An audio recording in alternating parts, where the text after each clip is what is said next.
Advocate, Madras High Court, columnist, author, former resident editor, NDTV 24/7.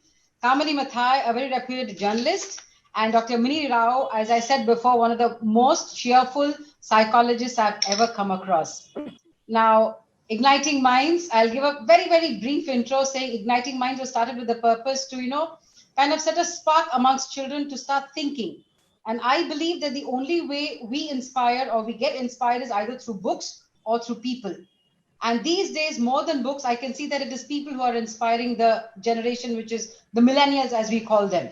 And I do understand. In fact, I've got a lot of messages today morning saying, ma'am, Igniting Minds has definitely had an impact on me. More than the career counseling sessions or more than all those, huge sessions what we have, when children meet people who have made it big in life through sheer hard work, through all those passages of, rigorous work, they realize that there is so much more to life. They realize the amount of opportunities which await them. They understand that how actually life can be built. So please allow me to, and this day I thought we must have an exclusive session for our teachers. We dedicate this entire HIS Ignites Minds to our teachers who have been the backbone of every kind of child who's made it big, and to every school, my wishes again to them. And before I could introduce our panelists, once again, a very, very happy Teachers' Day. I wouldn't want to waste much more time because all of us are eagerly waiting to hear all three of you. Now, talking about Sanjay Pinto, before donning the black gown as an advocate in Madras High Court, where he specializes in media, criminal, constitutional, corporate, arbitration, and consumer cases, Sanjay Pinto was the resident editor of NDTV 24/7 and the executive editor of NDTV Hindu and a former national debating champion. I am myself, I can vouch for the way he trains students into debating, and everyone is a success out there. Sanjay definitely wears many other hats. He's a legal columnist with Deccan Chronicle and has published over 230 legal columns till date, a panelist on national TV debates, author of 3 books, out of which 2 I have read, My NDTV Days, Justice for All, and Speakers Are Made, Not Born. Sanjay represented India in the IVLP program on the rule of law and judicial reforms in the USA in 2014 and is a guest lecturer at law schools in India. Sanjay, thank you so much for being here with us this evening. Every word of what you say is going to matter to us. Thank you. Kamini, a dear friend, she's been a journalist for the past 22 years, first with the New Indian Express and then currently as senior assistant editor with the Times of India. She was a part of the team that launched the Times of India in Chennai in 2008. Amazing. She is the author of A.R. Rahman, The Musical Storm, which was published by Penguin. I'm waiting to get my hands on this book now. It became a bestseller, having sold well over 10,000 copies and was translated in several languages like Telugu, Hindi, and Marathi. Excerpts from the book were included in Jerry Pinto's collections of writing on Bollywood called The Greatest Show on Earth, and as well as in the 2018 publication Notes of a Dream by Krishna Trilok. She loves sports, and in her spare time, she swims, rows, does martial arts, and recently got a PADI certificate for scuba diving. At the moment, she's learning to surf. I think you're just opening up more avenues for us, not only as a human being, but just as a person. It's so beautiful to hear a human being can do so many things at the same time. And as the conversation which was happening before we could actually go online, I heard the 3 speakers, actually do so much apart from what has been mentioned here.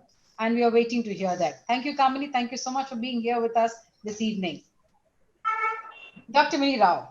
She's been in the mental health field for the last 15 years and has been striving hard to educate the masses in the field of mental health.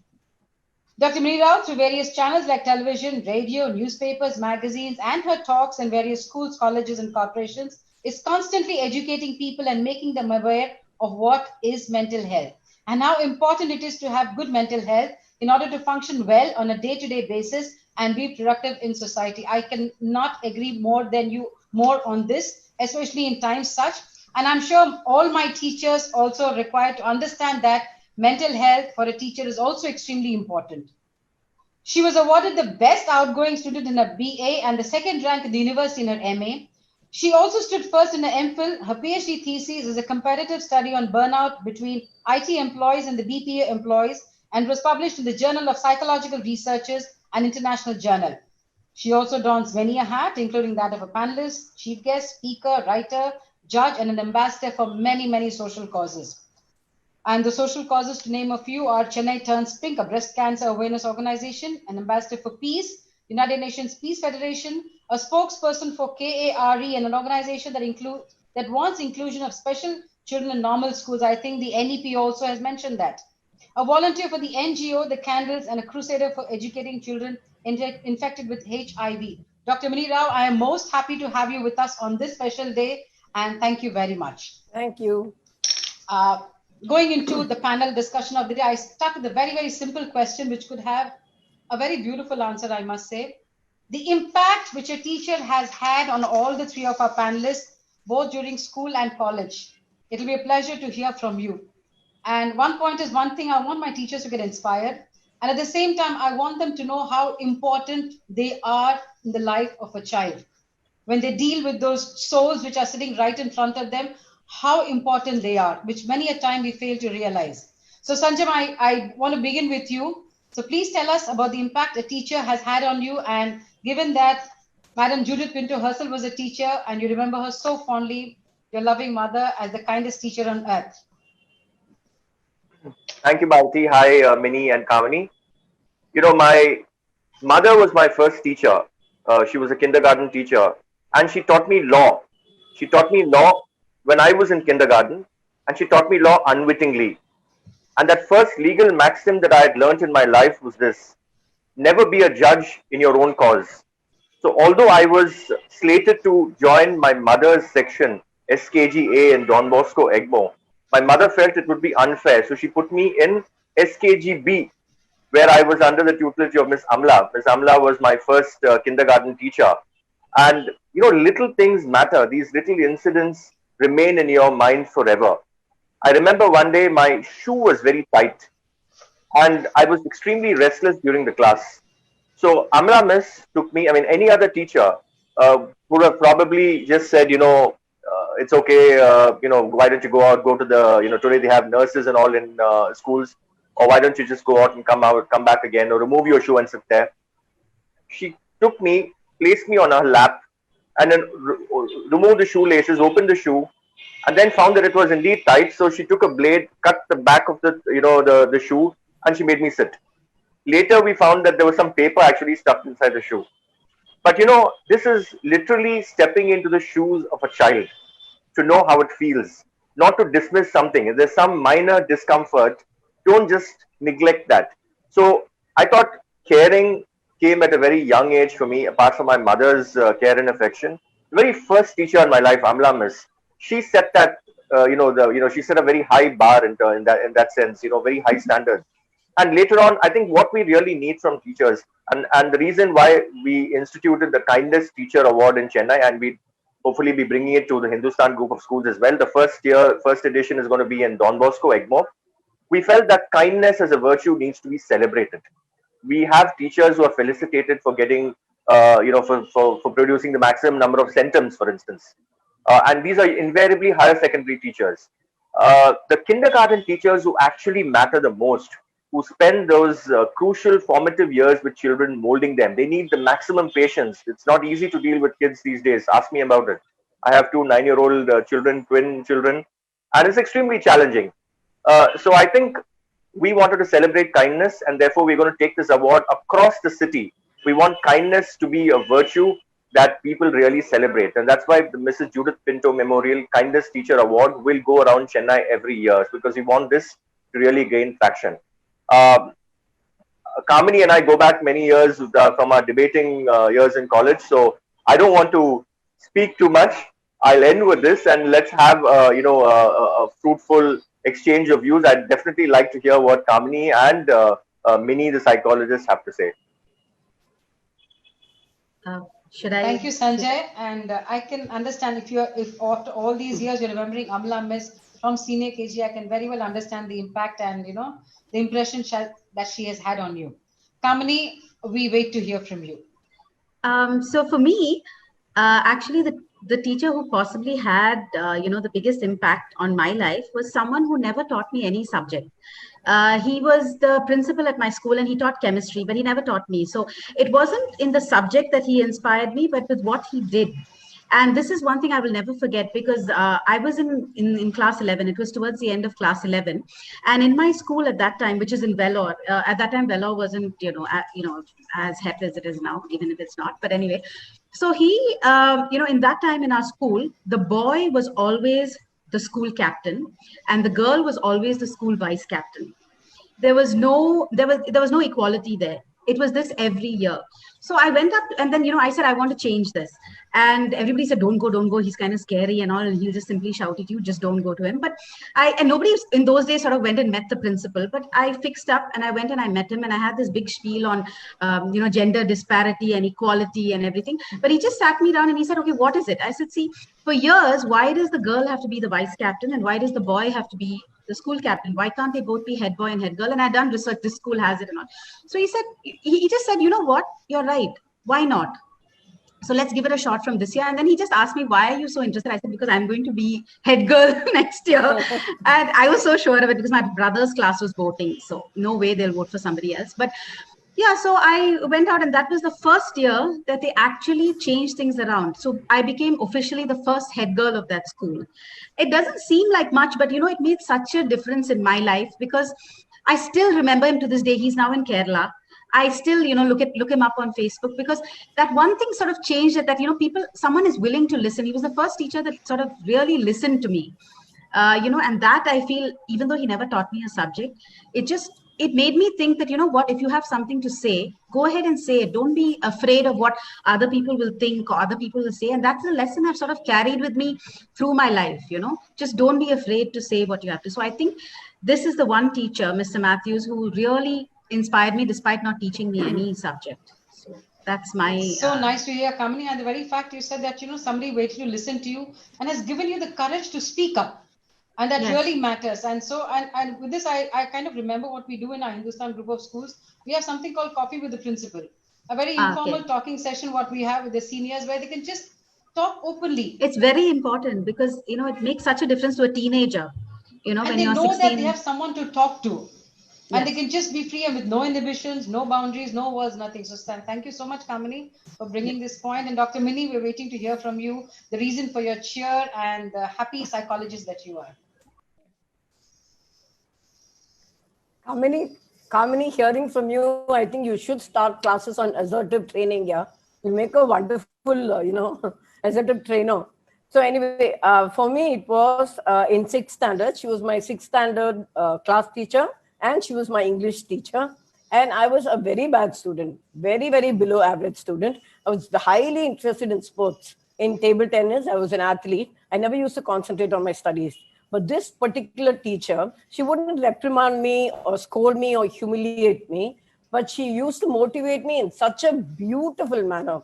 Okay. And, I got so highly motivated by her. She's called Miss Soons. I can never, ever forget her. I studied in Church Park. And so she used to motivate me. And, during parent-teacher meetings, she would never scold my parents and say, how come she's not studying, make her study. Very, very gentle lady. And it's because of her that I actually scored 190 out of 200 in advanced English in 12th standard. It's because of her that I scored so highly in English. I'm truly grateful to her. And there's another teacher. She was my sports teacher in Church Park, Mrs. Shakuna Zavera. So she is the one who motivated me to, give importance to sports.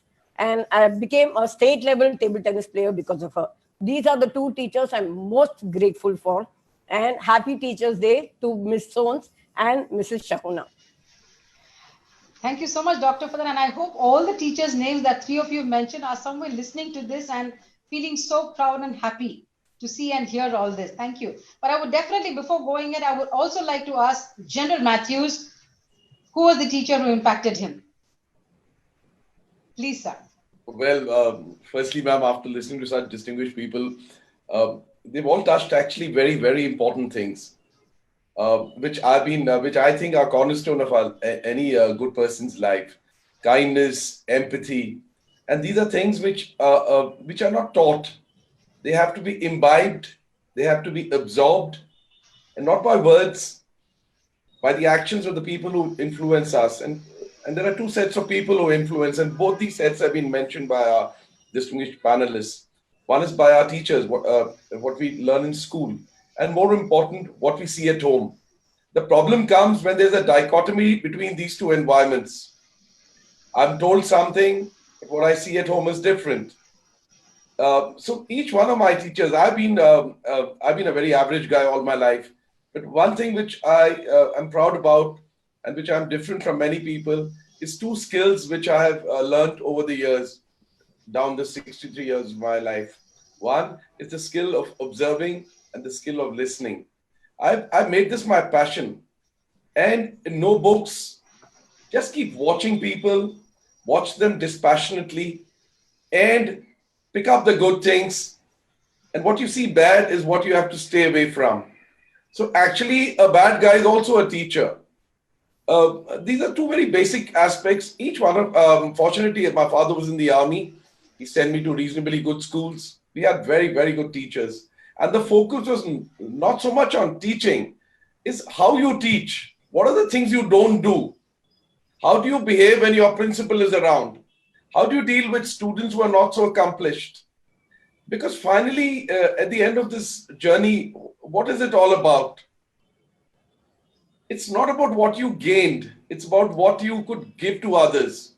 And this is what I've learned, and I have to, if I list out all my teachers, so many of them, it is to find out the spark in each child.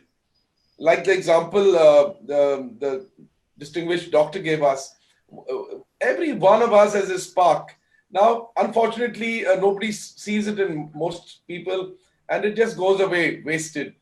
So good teachers are all about looking for that spark in each of us and then making us optimize. So I can't explain how important teaching is. And teaching is not only teaching others.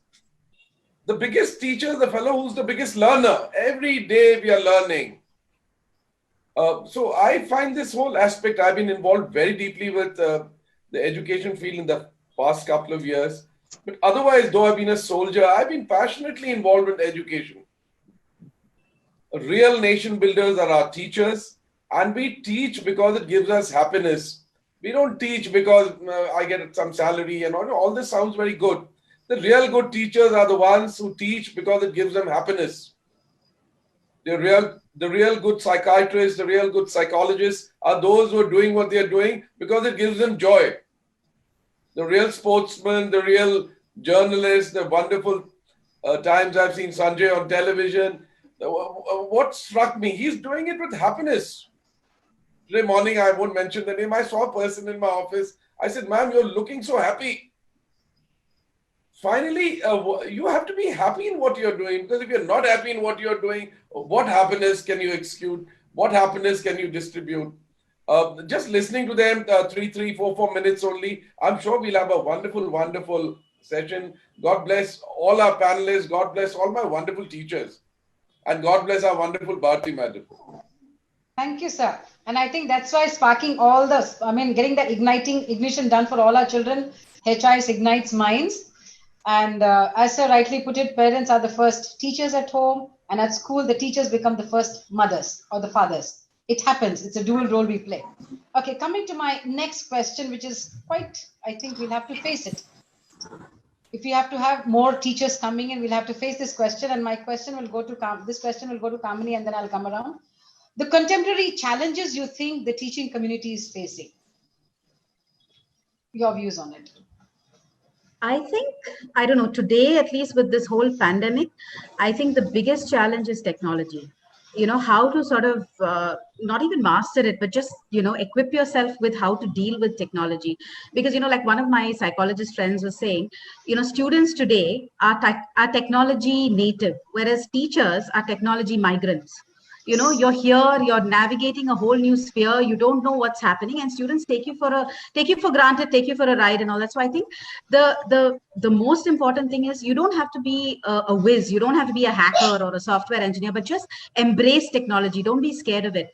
Or even, learn technology from your students.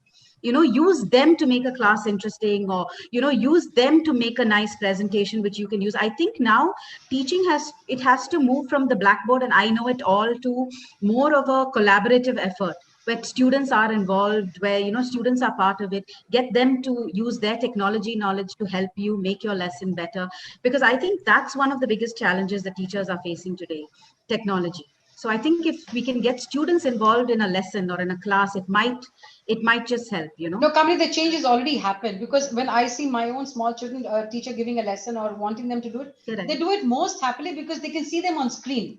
So when they Correct. see themselves and they kind of, get that confidence pep that, yes, I am taking a class and my teacher's observing me. So the process is on. And believe me, through this pandemic or the situation that we are going through, the way teachers have absorbed the Yes, entire absolutely. technology, it's been amazing. Yes, my Correct. heart does go out to the children and teachers in the poorer sections in the government schools or in the rural areas, but I really hope a magic or miracle could happen for them. But believe me, over here, technology, yes, in the first few days it was kind of they're alien to it, but now it is most friendly, and the teachers definitely want to explore more, and they have their hands completely on it. So I keep telling teachers, you've done amazingly well. Yeah. There's just one more thing also. I think even the student has changed. They're no longer the just the quiet listeners who will just absorb everything you say or pretend to absorb and just move on. They now want to be part of the process. They want to assert themselves. They want to be equals, treated as equals. And I think that is important for teachers also to sort of Accept and go on. accept now. Yeah, because the student has changed. He's getting his True. lessons from everywhere, from an Oswald guide, Oh, from yes. a textbook, Oh, yes. from a Byju's, from a Toppers. But what he's looking at a teacher for is more, something more, someone who he can talk to or listen. So how much more competent, how much more Yes. well-read have we got to be? Yeah, I think it's more a equal kind of a thing. Yes. I don't know. Sanjay, I would like to listen from you the contemporary challenges which our teachers are facing. I think, and I'm not saying this because Lieutenant General Bobby Matthews is on this program, but I think soldiers and teachers need to be the highest paid professionals in our country. Sadly, they are not. And I say this time and time again till the cows come home at every function that I go to preside over at schools and colleges. Teaching should be much more remunerative.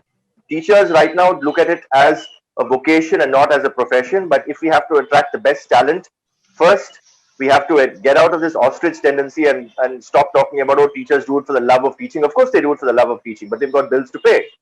They've got bills to pay and they've got families to feed. And they've got school fees as well to pay. They've got the future of their children to look after. So I think if we want to have the best teachers, we need to pay them much better. The pay scales need to improve a lot. That apart, that challenge aside, I think the challenge today for a teacher is to be able to recognize the talent of children or students under them. I give you a small example. Am I audible, Bharti? Yes, Sanjay, you are.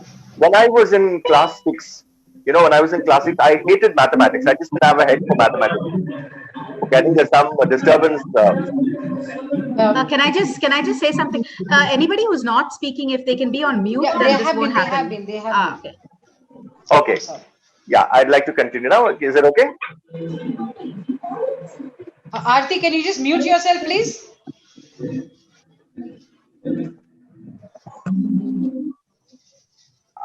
Okay, now it's fine. I think the higher pay scales got a lot of people excited, I guess. Now, Bharti, when I was in class 6, in fact, when I was from 6 to 12 in Don Bosco, I hated mathematics. I didn't have a head for mathematics. There was a teacher, we talk about good teachers, there are teachers who also had controversial methods of teaching, who had a separate row of, for students called LIC. It stood for Lazy Idiot Colony. No surprises, I was in the first bench in that particular row. I just didn't have a head for mathematics. And then I had to, again, because I didn't want to leave Don Bosco, all the groups had mathematics as a compulsory subject. I wanted to study history instead of mathematics. So I studied history. I took mathematics along with commerce and accountancy in class 11. Half the class failed in class 11. Half the class. All right. And then later in class 12, again, the same thing happened. We couldn't keep the red line away. And at that point, the principal told me, why don't we give you the history group? It was unprecedented. So I said, all right, father, I'll go and, I'll try to get the history group. But he said, the onus is on you. You have to go to the education department because the nominal roll has already been sent. So I went to the education department and then I met the director of school education. And this was history made, all right. As a class 12 student, we got the government to pass that GO The director of school education then was a former parent of our school, and he said the problem today with many teachers, especially those who teach mathematics, is that they'd like to teach in their homes through tuitions. And he flagged a very important issue. 2 months before the public exam, we got history and we all passed. So this was how, the principal took a bold decision. The same principal, I was a very shy kid. Most people would not come. Me definitely would not believe this. I used to hesitate to answer my attendance roll call in class. I was that nervous a kid. I was a nervous wreck. But there was this principal who used the school assembly every Monday and Thursday to give a chance to one student to address the whole school. So that's how my public speaking started. A very shy, reticent child blossoming into a public speaker. And then when I went to Loyola College, there I found that the college magazine, and in fact, when I was in Don Bosco again, I started writing letters to the editor those days in the Indian Express. And every time my letter would get published, my class teacher, Mr. Fonseca, Emmanuel Fonseca, would come and say, I read your letter. Every time I'd see, and he would put it up on the notice board in the class. Every time I'd see people reading that notice board, my heart would swell with pride. When I went to Loyola College, I found that the college magazine had 8 pages for articles by students. A college of about 1,500, 2,000 students then had only 8 pages for articles to be written by students. So I went and complained to the principal then, Father Xavier Alphonse. He said, instead of complaining, why don't you do something about it? I said, sure, I'll start a students magazine in college. He said, why not? That's a great idea. So thanks to him and then Professor Oscar Niggli, the Dean of Students, I started a students magazine in college called the Loyola Herald. So this is a classic example of teachers, of principals, actually helping students discover their true talent. If you're not good in mathematics, it doesn't mean you're a dunce. You may have some other talent. I was not good in mathematics, and I will say it. I will shout from rooftop saying this. I was very poor in mathematics, but I had other talents. And therefore, because it took someone to understand that, someone to actually empathize, someone to recognize my other skills, that I am where I am today. And after journalism, I also moved into law practice now. That's another thing I think teachers should understand. Don't tell your students that there's only one career option for them. There are multiple career options. Look at Lieutenant General Bobby Matthews. He's now an educationist after mentoring scores of soldiers in the army. So I think we need to keep our options open, and teachers need to be aware and alive to this possibility. Bharti? Very, very true, Sanjay, because I remember last year I had a child in grade 12 in the IGCSE syllabus. She finishes till 11 doing physics, chemistry, and then suddenly she gets this spark. Ma'am, I want to do economics. I said, are you ready? She said, yes, I am. I said, do you have the confidence? Will you study by yourself? She said, yes. I said, then go ahead. And she's absolutely doing so well, and such a pride to see her. As you rightly said, I think we must give that bit of liberty and chance to the children and be a lighthouse and watch them and just have that hold on them, but allow them to explore a bit. So Sanjay, your points are definitely taken, and I think all the teachers who are listening will definitely make it a point to mark this very important point. Thank you so much. Dr. Mini, we are waiting to hear from you. Yeah. Contemporary challenges. I think you will speak from a psychologically speaking, what teachers go through is something called burnout. Burnout has 3 components. One is emotional and physical exhaustion. The other is cynicism. Like Sanjay said, they are not paid properly. They are very underpaid and overworked. So they have some kind of disillusionment. And the third point is a lack of appreciation. Teachers are taken for granted. I mean, nobody appreciates them. Just on teachers, they alone, giving them gifts and flowers are not enough. They need to be appreciated every day. And the other point I would like to meet is teachers should have someone to talk to.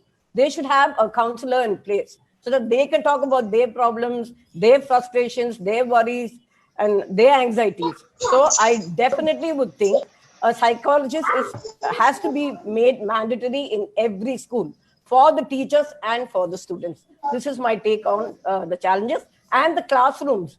There are 50 to 60 students in one class. I think the classroom should be made smaller, fewer number of students, because it's very, very difficult to handle so many children at the same time. And the teachers do get very frustrated with that. So counseling for the teachers is a must.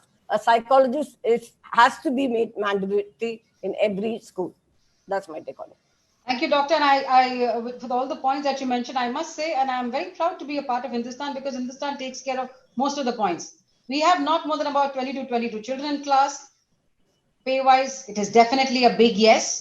And let me also tell you, these days things are changing. Teachers are being recognized monetarily also. So Sanjay, I beg to differ. Yes, on the larger picture, maybe things have not changed, but believe me, things are changing. You're efficient, you teach well, children love you, and you've made a difference. You are definitely being recognized and appreciated. And Dr. Mini, as you rightly said, teachers to have counselors and someone to speak to. Yes, avenues are opening up, and I will definitely take this point from you. But believe me, things are changing, and at Hindustan, all these 3 points are being done. But I think the message has to go louder and clearer to every teacher across the nation for her to know that this has to be done. Right? So thank you so much. And coming to my next question, Dr. Mini, I would like to ask you. Bob, can I interject for a minute? Yes, sir. Yes, sir. I have to be, be off the course now, especially with what Sanjay said. I'll just be very blunt and you must tell me whether I'm right or wrong. While partly what Sanjay said is right on emoluments and I mean, after all, we have to meet the basic needs. What are our requirements have to be met. But there's a little experience which proves this theory not entirely true.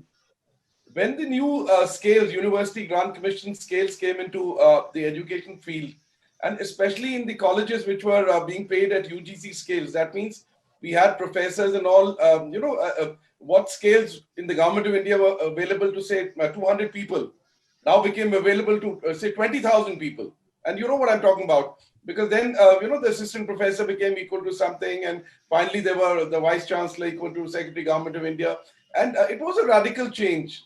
But search your heart, did the corresponding impact be felt at the university or in the college? Not entirely. Am I to understand a central school teacher who gets much more salary than a regular teacher?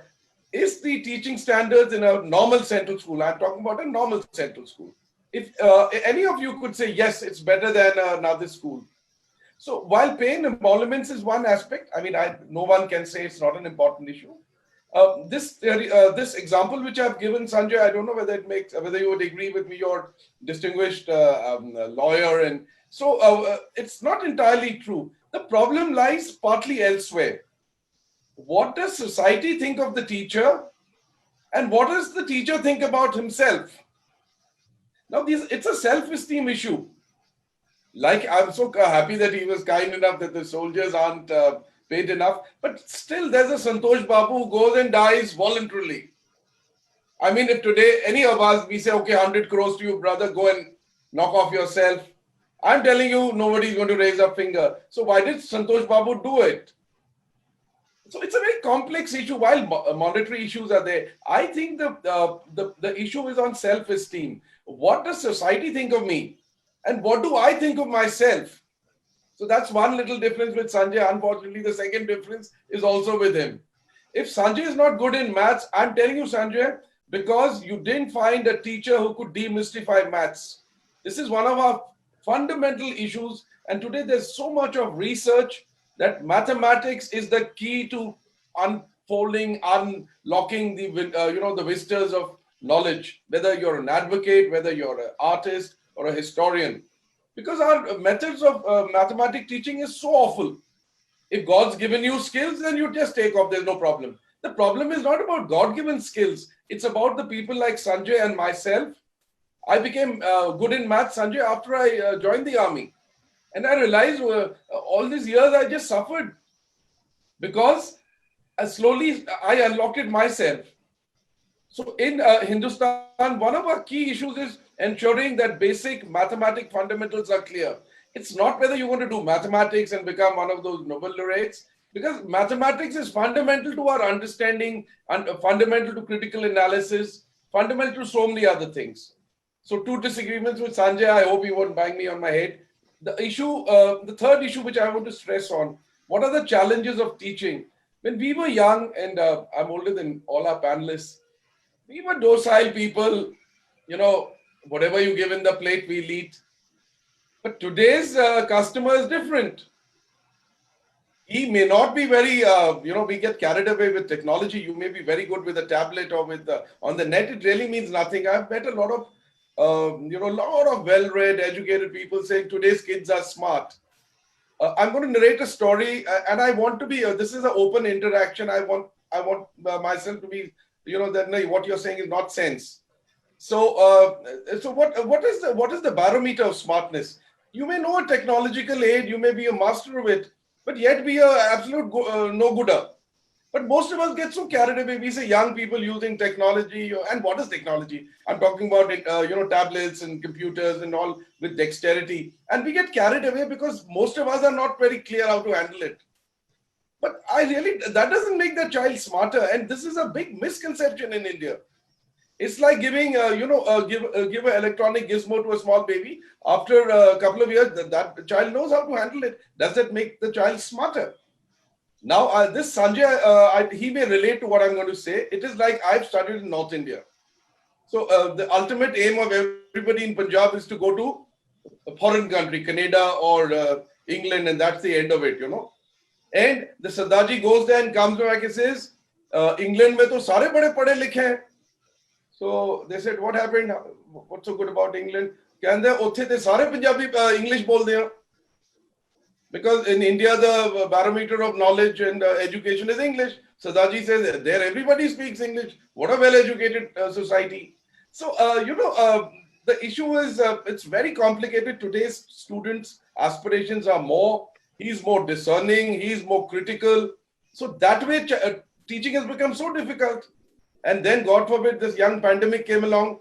Now, not only is the teacher being watched by the student, he's being watched by the parent. He's being watched by a whole lot of people. So the poor teacher is under, worse than clinical analysis is being done on that child, on that teacher. So the challenges are so many. I'd like to hear what Sanjay feels on those two issues which he raised upon. Am I entirely wrong, Sanjay? Okay, actually 3 issues, and I would vociferously disagree with Lieutenant General Bobby Matthews when he said that he is much older than all the panelists, because it's not evident at all. So vociferous disagreement with him on that score. The other 2 things, yes, about, I'll come to the mathematics bit. See, I for one believe, and I would like to politely disagree with you here, that I for one believe that mathematics may be required up to class 6, perhaps up to class 8, not beyond that. Because I have never had to use mathematics in my life. We use a calculator for everything. I have never had to use mathematics in my life as a journalist. I've never had to use mathematics in my life as a lawyer. Maybe as I grow in stature as a lawyer and I'll need some mathematics to count fees paid by clients. But as of now, jokes aside, I think if mathematics is taught, as a compulsory subject up to class 6, that should suffice. Unless you want to, because a lot of children and parents these days know the trajectory that their career paths are going to take. So I know in several schools where there's a click there, and the parents will go to that particular teacher and say, I want my daughter to study engineering. I want my son or daughter to study medicine. And they will have their own tuitions and special coaching classes and all that. You have IIT, Fiji and all these things. So if you are not interested in engineering or medicine or, and if you're interested in arts, for instance, why can't that mathematics period be used, let's say, for advanced English or for perhaps even student journalism or legal awareness?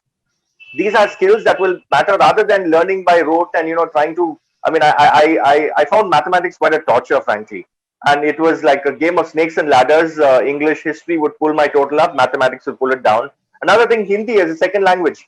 I studied Hindi. My father told me, national language and all that, you should study Hindi. I studied Hindi up to, and I'm saying this openly for the first time, I studied Hindi up to class 12 in school. Up to class 12. I cannot speak in Hindi in public, grammatically correct Hindi in public. I can string a few sentences here and there. My vocabulary may be all right, but I cannot speak grammatically correct Hindi today. Why? There's something wrong with that. So I think when it comes to mathematics, I don't think every child needs to be taught mathematics if they are perhaps interested in pursuing arts. As far as the pay scales are concerned, yes. But on the ground, I don't think it's, Lieutenant General, I don't think it's really percolated. I know of several private institutions where they are not paid. I know of colleges, forget schools. I know of colleges, those who get PhDs and MPhils. Why is that? It's a vicious cycle. Why is that teachers today, in many schools, end up taking tuitions? They end up taking tuitions only to supplement. Don't tell me they don't want to go and have an afternoon nap at home, or they don't want to spend time with their kids. They take tuitions because they want to supplement their income. They need to supplement their income. And I know of several colleges which they insist on, now of course you have MPhil and PhD and all as minimum qualifications. They get paid what, 25-30,000 rupees after doing a PhD, for a professor, for a lecturer in a college. That's a starting salary for a person who goes to an IT company. So I think there is something wrong. Yes, pay scales are there to some extent, but a lot of private institutions, yours may be, I'm sure, a very ethical institution which goes by the book. I know of cases where teachers are made to sign for a particular amount and are paid less. These are things, as a journalist, I've uncovered. I'm sure Kamini has also seen that. As a journalist, I've uncovered many of these scandals about that. I look at, there are even medical colleges. I remember doing a story, an investigative story, a hidden camera story during my NDTV years, where we found that there was a medical college where it was operating almost out of an apartment building, and the kitchen was like the operation theater. So we've seen shocking stories in our lives as to how teachers are given a raw deal, they are not given their due, and the laws alone are not sufficient. We need that implementation. So as far as, yes, I do agree, especially in the army, it is something else. I mean, it is something else that makes a person put his life on the line. It's not just money alone. But I've also heard stories from army officers, those who lament and say that, look, we definitely need to be paid better. We need to be able to take care of our families better in terms of our pension. There are agitations going on. There were agitations going on in the national capital over this, and I'm sure they all had a reason for that. So money is not everything. Money is not the prime mover, but that vitamin M has to be supplemented as far as the teaching profession is concerned, is my honest view. I'm so happy to be able to disagree, because I'm so used to these TV debates where they don't let you speak, and so I so happy to come across such a polite disagreement with Lieutenant General Matthews, and I'm open to. I mean, if you're able to convince me by the end of this thing, I'm open. I have an open mind. This is my view, and I'm subject to correction. It's subject to correction, whatever I'm saying. No, definitely, sidestepped what I said. I'm agreeing with all what you said. I said the direct connect between emoluments and performance. And I gave you a live example, a government college where the lecturer is getting government, proper pay scales, and a central school where the teacher, there are teachers who get the lower. Direct connection, I didn't sidestep. The direct connection was conducting tuitions. If a teacher is paid enough, they will not need to actually conduct private tuitions. And in a lot of cases, teachers don't give out their best in classes, I am told, in the school, because they have their own favorites, those who come sign up for tuition. I know several schools which have had to ban tuitions. They've had to ban tuitions. It became such a cottage industry that I know in many schools, the teachers would actually take an apartment in the vicinity of the school on rent and conduct tuition classes there. Became such a cottage industry. So there are good schools, there are good teachers, there are bad teachers, there are the unscrupulous ones, there are those who follow government norms when it comes to payment. But as I said, money is not the prime mover, but it's important to pay them better than what they are getting right now. I'm not disputing. I'm just asking you a small question. Yes. Am I to understand the teaching levels in a central school? I'm just asking, just leave aside everything else. Are they, quantitatively better, qualitatively better than, say, in a non-government school? I'm just asking a question.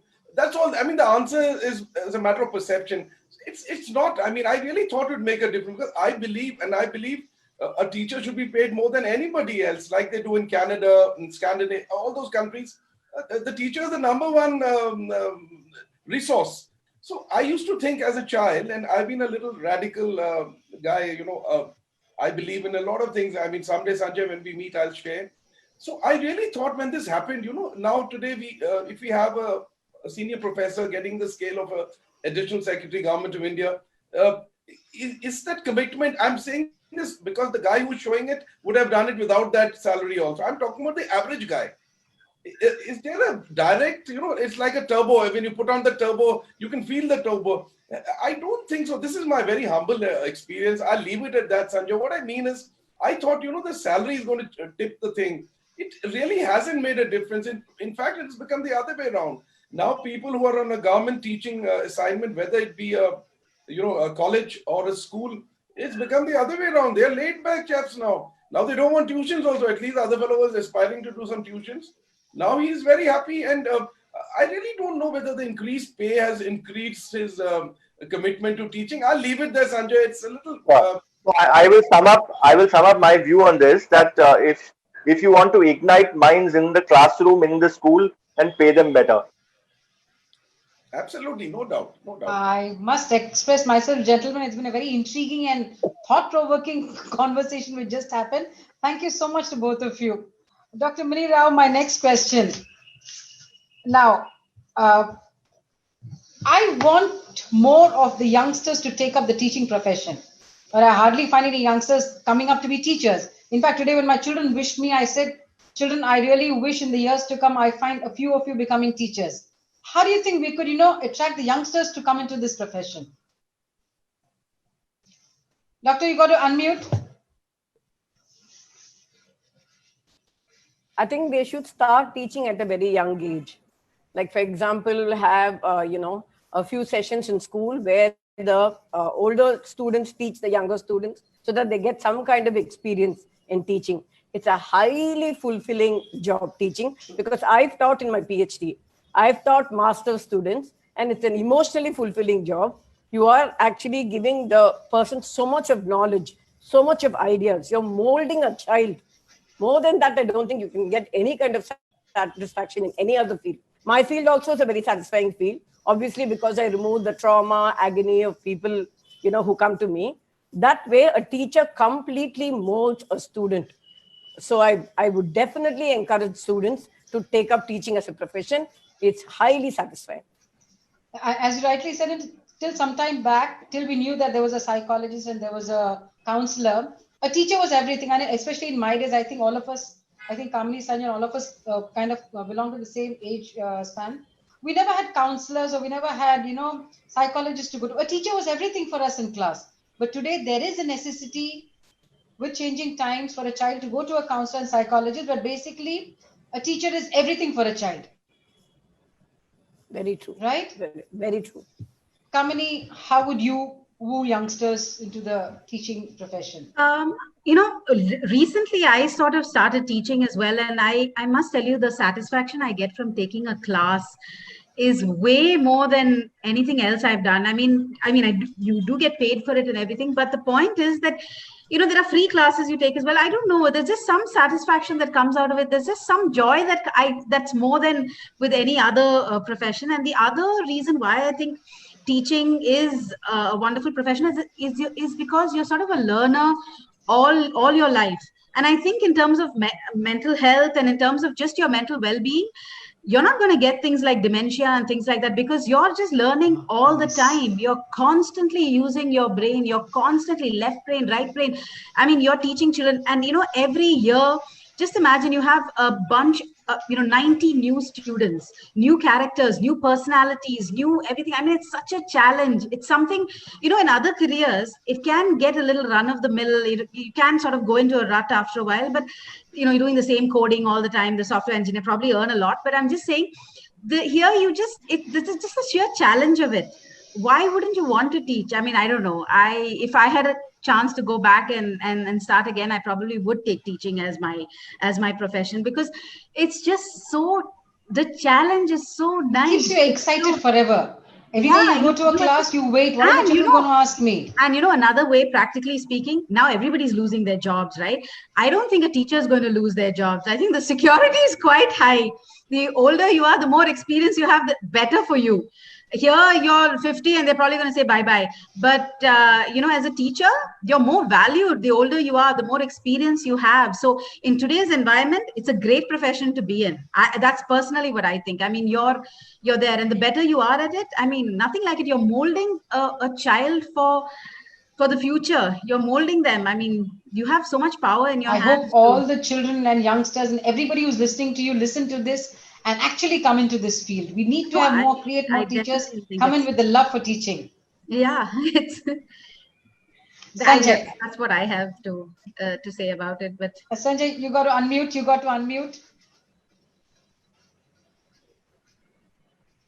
Yeah, I was just going to say, add fresh air to love.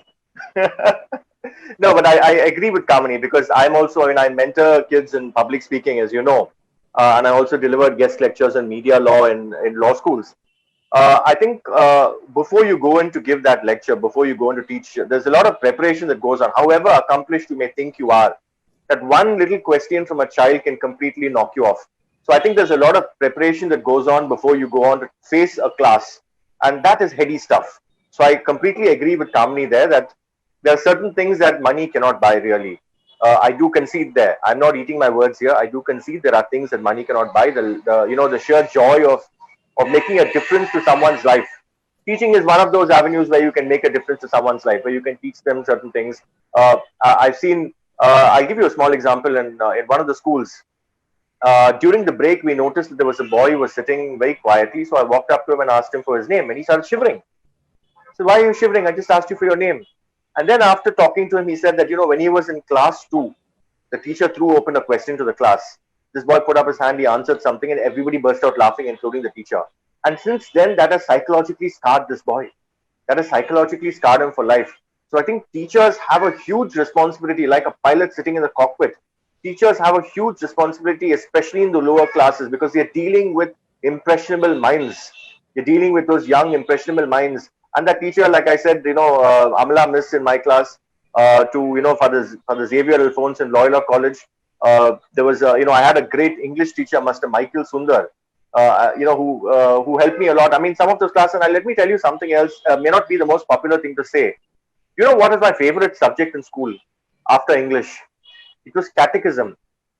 It was catechism. And for some reason, across the board, in fact, today, when I wished many of my former teachers, I threw open this question. I said, why is, catechism is not considered, it's not of a qualifying nature. You just write an exam, all right, but it's not considered in the final tally. We are talking of character building. Catechism in the schools, in the missionary schools for Christians, and moral science for the non-Christians. That's character building. That's the essence of education. And don't tell me that's only of a qualifying nature. That should be made comparative, because moral values are what are missing today. So I would, in fact, through this seminar, I would like to throw open this revolutionary idea, apart from unwittingly having probably sparked some other kind of issues. I would like to say that, let moral instruction, moral science be of a competitive, nature, rather than just of a qualifying nature. Very rightly said. Very rightly said. After all this, I think I have 2-3 of my teachers who want to ask you a few questions. May I please, with your kind permission? Sure. Yeah. Preeti, are you there? You may come up, please. Yes, ma'am. Good evening, everyone. This is Preeti from Karapakkam, Hindustan, Karapakkam. So we all know that how teachers are impactful in our entire life. So this question actually goes to Miss Kamini. Ma'am, I think, what do you think to uplift the standard of teaching or standard learning? Where do we think our country is focusing on futuristically? No, I didn't get your question, Preeti. Can you just... Sure.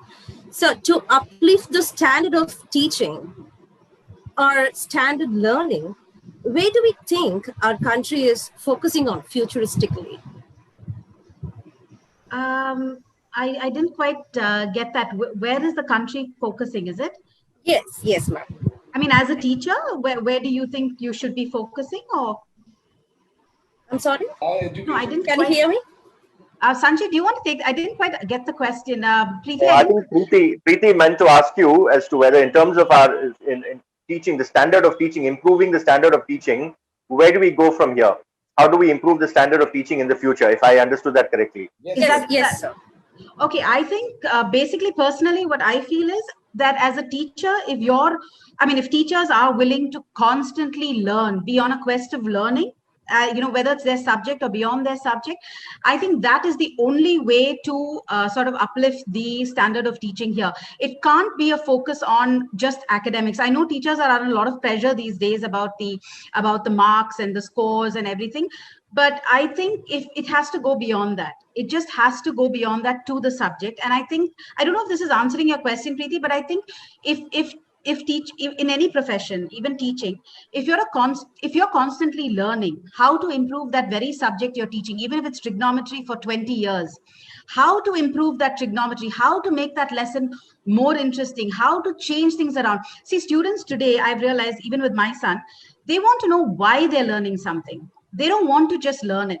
They want to know, what is this stupid moment of a force? I don't know what that is. So if you show them a door, or if you show them why they're learning it, I think that makes it more interesting. Because if it's just a focus on, keep quiet and learn, keep your head down and just learn trigonometry, learn, whatever force, moment, levers, they're not going to do it. So I think if teachers, you take the same subject that you're teaching year in and year out, the same lesson. And if you can think of how to, each year take it as a challenge to make it come alive that much more. I think that is the only way to raise the standard of education and learning. It's going to make children want to learn that lesson. I think that is the only way to love what you're doing, to basically love that subject so much that you're going to make it just come alive every single class. Don't look at it as the same old trigonometry class, but look at it as, oh my God, sine theta, cos theta is just coming alive. I'm looking at maths now like that. I hated maths. But now when I teach my son, I love it. I understand it now. I wish I could write a board exam now. I think I'll just do really well because I don't have that pressure on me. It's like a fantastic subject. Sanjay, I'll teach you maths. I'm sorry, Preeti, have I answered your question? Yes, ma'am. I think this discussion what do you teach? Preeti, what do you teach? English. Okay, fabulous. You can that subject comes alive by itself.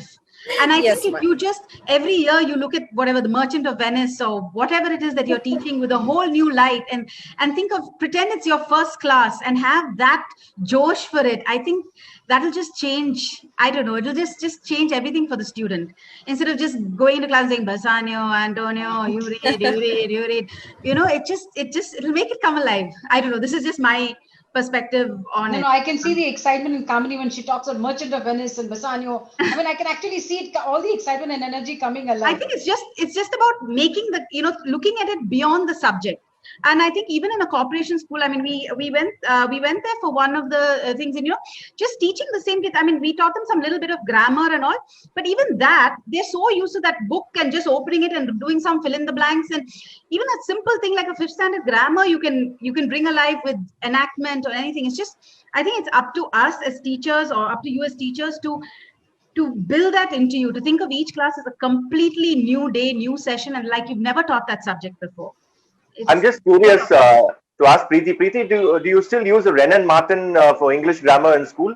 Yes, sir, still. Yes, personally, we are using it actually. No, as in, what I mean is as a sort of a reference book for the class, not for the teacher, but for the class. Is it still being used today? No, it's there in the library. Okay, not as a reference book. Okay, because we used to carry it every day in our bag, and it should be the heaviest book. Sanjay, let's go out of it, Sanjay. Wren & Martin today, no kid will carry it. Sorry. It's like Waterbury's Compound Red Label. Two things you've spoken about, and both have touched my heart. One is catechism. I don't know how many people. I've heard this word after 100 years. It's touched the core of my heart. The essence of education is it's all there written in that little book, Catechism, Moral Science, and the next one which we just spoke about, Wren & Martin. What should we say? Relics of the past. It's all modern teaching aids and all. And how good we are in English is a matter of it's a personal. But that aside, Kamini Madam, you really you've touched the starter button. The issue is that I have just one more point on about infusing good teachers. Preeti, I don't know what you think about it. You look at ancient India. Two types of people were kept on a pedestal. One was the religious teacher. The king used to take precedence over the Raja. And the next was the guru. The guru in our old scriptures, in all the epics, the guru was, on top of the king. See how society has changed over the years. The king has been replaced by, I'll keep my comments to myself. You know what? A new class has come. At least the kings had some quality. Now we have some other some set of people there. We'll not talk about it. But now see how society treats the other two pivotal elements of this environment. The religious teacher, you look at the quality of the religious teachers. And these are the people who have to show us values, what Sanjay spoke about, moral ethics and moral fundamentals. Now look at the type of religious teachers you have. Because society doesn't value it. So then I'll leave my case on that. So one pillar gone. The next pillar, I'm quoting from what India was all about, is that the guru, the Dharam guru and the Gyan guru. Gyan guru, poor fellow, neglected, nobody cares. In fact, the Gyan guru doesn't care when he tells his child, he doesn't say you must become a teacher yourself. He is aspiring for something else. So it's a very complex thing, Bharati, this what we are talking. It has no answers. It's very societal. It is something very, what should I say? It's a very complex, so really no answers. And I'm so happy Kamini is, fortified my story on maths. And why am I saying it? It's not about, using math skills. It's an empowerment. I must say this because, once you understand the basics of science, what is electrolysis, we all just mugged it up. I'm going to tell you Gay-Lussac's law of volumes better than anyone, and I'll say it in 10 seconds. When gases react, they do so in volumes which bear a simple ratio to one another and to the volume of the product, gases, temperature, pressure remaining constant. God knows what the hell it means. I just swallowed it because my teacher would bang my head otherwise. And 50 years down the line, I'm rattling it off like a wonderful... So, once you understand maybe what Gay-Lussac's law of volume, God knows where Gay is and where Lussac is, wherever they are, I hope they do well. So it's basically, making a child understand whatever we do. Next point, so brilliantly brought out.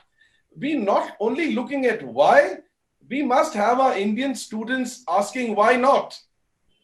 So you say, like ma'am said, she teaches a teacher, why is this done? Fine. That's A level.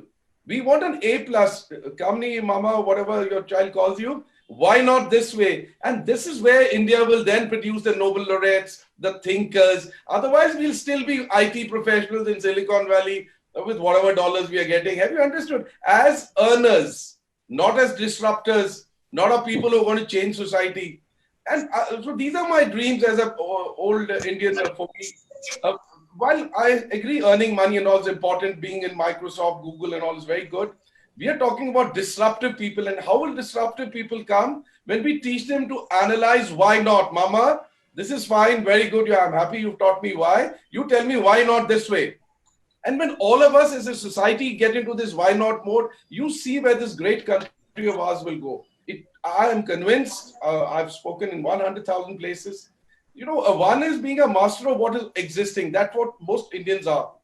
We need to be masters of what does not exist and what can exist. Preeti, did I make some sense or just rambling? Yes, sir. Thank you so much, sir. Yes, you did. Thank you, Ms. Kamini. Thanks a lot.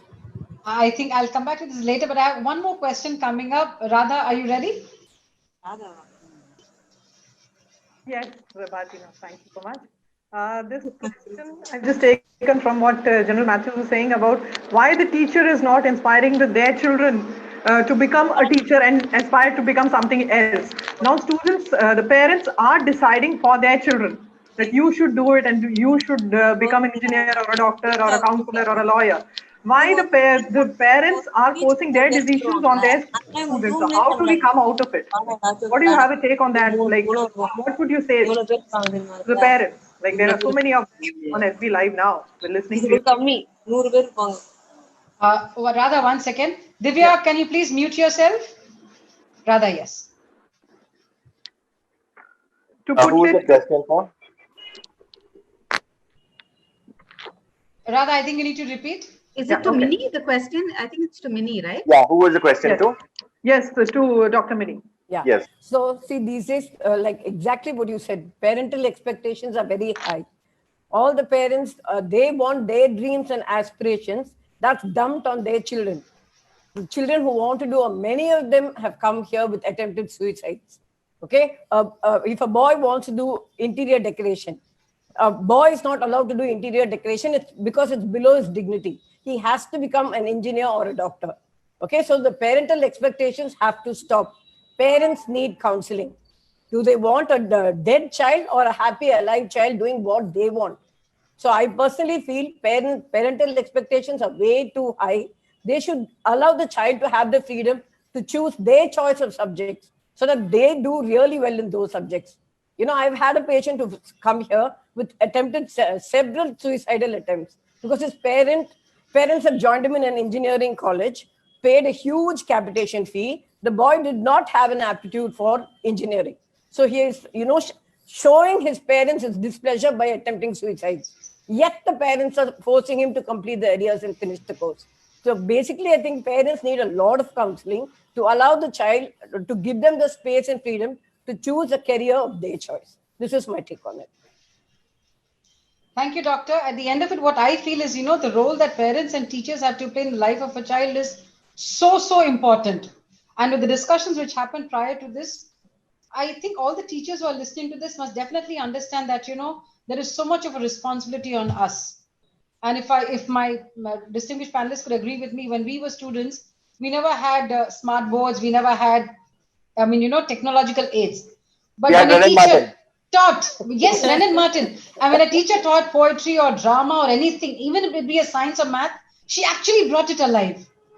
And as Bobby Matthews sir said, he could remember even had been mugging, the way the science teachers brought things alive in class, English, history, just by their gestures, just by their persona, it made such an impact on us.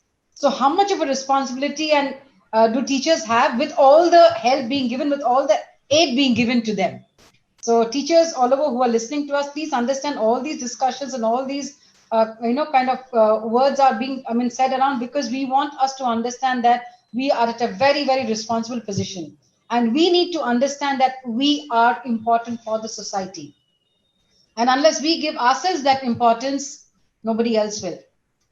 When you go to a class, when you stand there in front of your children, you must feel that you're actually touching souls.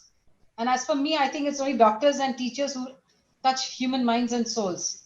So how important and how much more ready should we be? And as Kamini rightly put, we are evolving every day.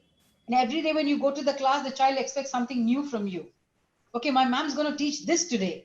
The excitement with which a child comes to school, that says it all. General Matthews, would you like to have a further discussion? I can't agree more with everybody. Because finally, I have to say, again, come back to Indian history and Indian culture. Now, there are two things. It's like an Indian marriage. Unless we are convinced that it can't work, then of course there are other options.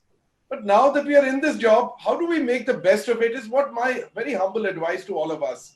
One is, for whatever reason, my father pushed me or whatever reason. Now I'm into the water. So how do I make the best of it? This is my little humble advice. Abhi, for whatever reason you've chosen this as a profession, just try and make the best of it. See the happiness it will give you. This is something I strongly believe in. Whatever else be the issues, there may be 100 reasons why this cannot be done. I'm not paid well. And now we are in it for whatever, good, bad, ugly. How can you make this difficulty? How can I make all this into something which will give me joy every day? Because the day you start loving what you're doing, then you're not doing at all anything. You're just making yourself happy. I give this example.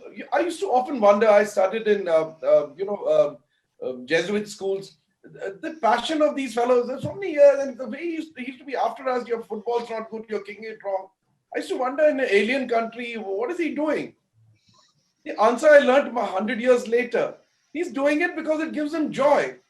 Why is Mother Teresa working with the lepers? I mean, anyone will ask, why should a human being work with lepers? I mean, you can work with anybody else. I don't know if she's a saint. I'm nobody to talk on her. Because I'm sure what she did was giving her joy. So she wasn't serving anybody in Calcutta. She was serving herself. Every leper the sore she was cleaning was actually giving her happiness. So my little advice, I know it might sound pompous. A lot of people are very cynical. Bakwas kar raha hai, My only advice, and it's very humble advice, just learn to love what you're doing. You may be a cobbler, you may be a sanitary executive, you may be anything. It's just in your head. Now, unfortunately, I became a lieutenant general in the army. So now, a lot of people brush me off. You become a general so you can talk like this. I'm telling you, if I was whatever, I would do it because I love what I'm doing. I clean toilets. I've done it in the army as a general. I stand for a security guard. It gives me such joy just wearing that green uniform, the smell of my soldier. It gives me joy. At home, I wash vessels for my wife. It gives me happiness to make my wife happy. So it's a matter of in the head, the psychologist, Dr. Rao will tell me, finally, what is life is being happy. And happy with what you haven't got or happy with what you've got. You've got to decide. I mean, aspirational people can be happy with what they want to get. It's like a face. Somebody's given you a face like Brad Pitt, then good for you. But now, if somebody's given a face like Bobby Matthews, then you'll be happy with what you have. So if the choice is yours, happiness lies within. I know I'm sounding like a Swamiji, but the fundamental issue is, it is your choice. You've got to be happy with your husband. You've got to be happy with your teacher. You've got to be happy with your school. And if you're going to be happy with all of them, you'll be a happy person. And if you're happy, you will exude happiness. It's such a cyclic, infinite mantra which has, immense possibilities. So my request to all my wonderful teachers, I don't know why you came into this profession. I couldn't care less.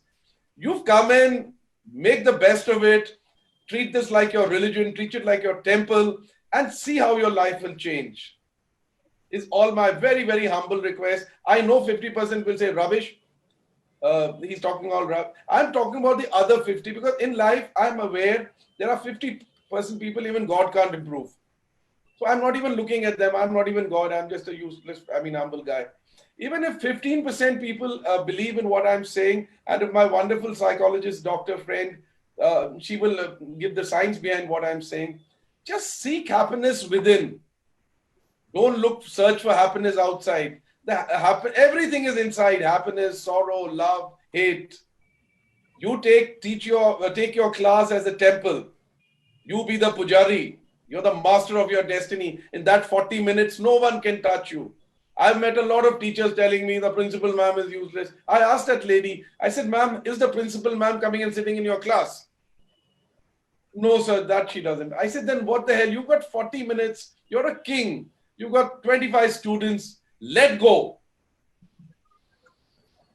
Bharti ma'am, actually, I think can Kamini wanted to say something. Yeah. No. I just wanted to add one thing. This has helped me, of late because, after so many years in a profession, sometimes you feel like you're in a rut, and this has helped me. I recently started doing it, and it's helped me every day. At the end of the day, just write 5 things that you were thankful for about your job that day. It could be anything. I'm grateful that ex-student asked such a wonderful, it could be the most inane things. I'm so grateful that the internet worked and my class went off well. Just 5 things that you're thankful for about that profession. Like I do it for journalism. It could be the smallest thing. Thank you for this wonderful headline that I thought of today. Any small thing, it just makes your job that much nicer. It just, you suddenly look and you say, oh my God, there are so many things I'm thankful for in this job. And that's one thing that's worked for me. Just write 5 things about my job that I'm thankful for that day. It could be a repetition, but it's really, really a help.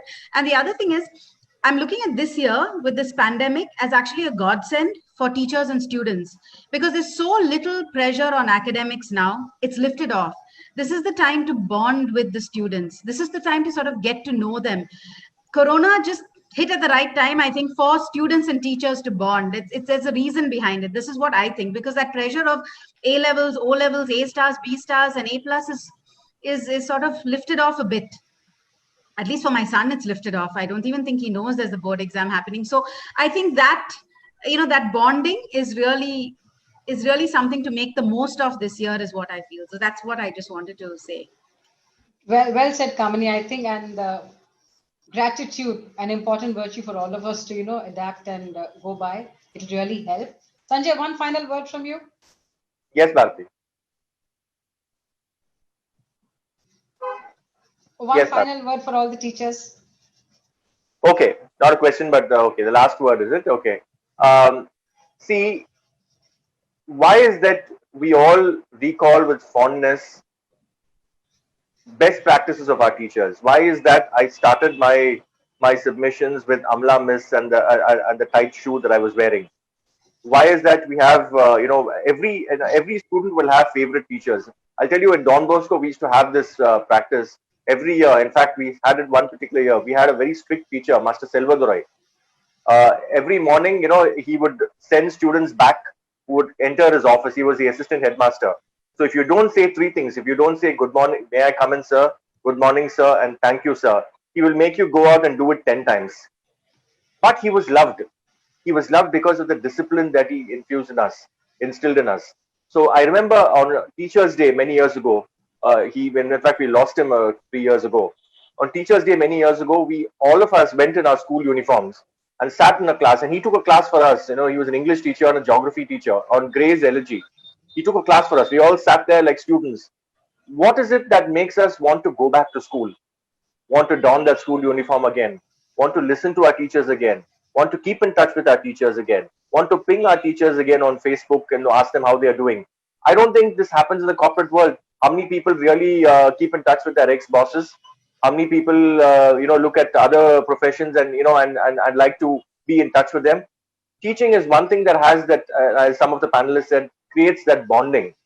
That bonding is so special, and that's why long after you passed out of a school or a college, that umbilical cord doesn't ever snap between a teacher and a student. Very rightly said, Sanjay. I think this is making very emotional of the whole Teachers' Day thing, and we know why our students come back, or we want to go back to our teachers. Thank you so much for that. Dr. Mini Rao, your final word for us today. Yeah, okay. So basically it's Mata Pita Guruvum Devam. Obviously, Guru is considered God. So I want all the students to totally appreciate their teachers, respect them, and just treat them so well that they don't feel demoralized in a teaching profession, because it's a very, very noble profession. That's my take on it. Thank you so much, Doctor. Okay, I come to school every day because I love to see the smiles on my children's faces. I love to go to school every day because I have something new to ask and share and tell my children. I love to go to school because basically I love children and I love what I am doing, and that gives me happiness.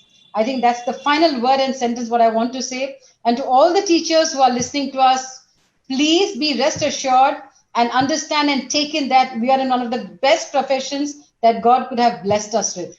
And I am definitely proud and happy to be a teacher. And the panel discussion which happened today, I suppose, is one of the best that I've been. And hearing from such beautiful people, I must say. You may be a lawyer, you may be a psychologist, you may be a journalist, you may be a general in the army. But at the end of it all, I can see that you're one of the most wonderful and beautiful people, curated so well by the mothers and parents and teachers.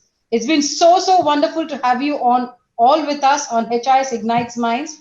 I know you have ignited all our minds, teachers, children, and parents. And thank you so much for being with us today. Thank you for this wonderful opportunity. Absolute pleasure. Thank you so much once again.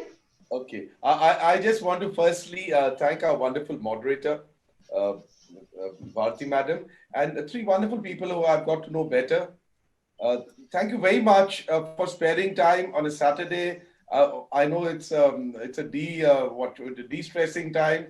You've shared time with us. And I don't know, spending an hour and a half, and out of the 100 odd teachers who were listening on, if something has gone somewhere, we've made our evening. Each one of you, I'm not being politically correct. I've always been a radical. Thank you for teaching me something in some way. And when I meet each one of you personally, I'll tell you also. I'm like that.